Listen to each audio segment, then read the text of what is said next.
Hey guys, Joe here, and here I'm going to talk to you about 3 ways that I personally use to quickly warm up / prepare before a match. Now these are all very simple ways that you can just quickly and easily do before you're about to enter one of your matches, so I hope that you'll start to actually use some of these in the future. So the first and most simple thing that you can really do to warm up and prepare is actually just get to the venue a little bit early as possible, pretty much, as they will allow you, and then get ready to warm up. Now, how I warm up there is ask as many people in the venue for as many friendlies as possible. Now, this can really help me personally because it can get my head into the game, and it can get your hands ready to play to their fullest because I already have at least 30 or so minutes of practice, so you really won't be like pulling out the controller and manually playing. You'll have already had some practice. Now, this will really help you get into your zone, and can also give you a very good idea of the skill levels of the players you are facing, and let you mentally prepare for that.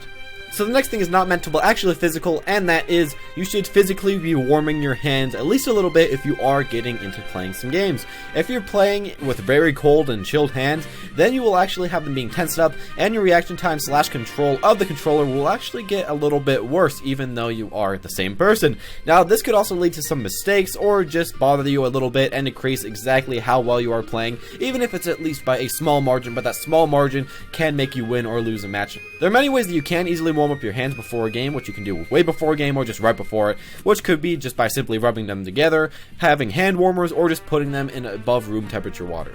So the final thing is mostly for actually preparing for the match, other than physically or mentally getting warmed up a little bit for the match, and that is to look at any matchup notes that you do have versus your first opponent. This is, of course, if it is a locals, you'll probably know who your opponent's playing, and you might have some notes actually about that certain opponent, about what they usually do, and if you don't have notes, you should be making notes and taking notes that will allow you to have a pretty big advantage, and then you can kind of just learn from what you've previously done and use that for your advantage. But let's say that you have no idea who the opponent is playing because it's just somebody you've never seen before. What we should do is play the first match, and then look at notes of your main versus the person that they did pick that last time.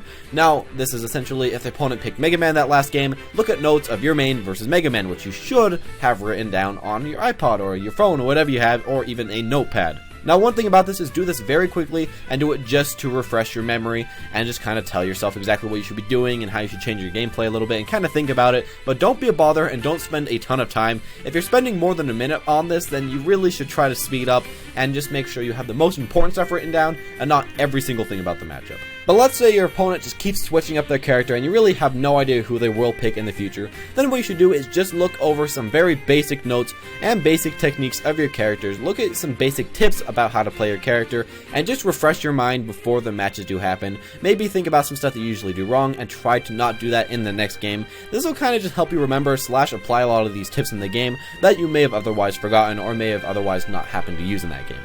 Thank you guys for watching. I hope you did enjoy. I know that this video was very simple, and if you've been playing for a while, you probably already did a lot of these things, but I hope that if you are a kind of newcomer, or if you're just a middle-level competitive player, that these did help you a little bit. They were very simple, so sorry if you wanted something a little bit more complex, but I hope that these did help you. Thank you guys for watching, though, and I'll see you all next time.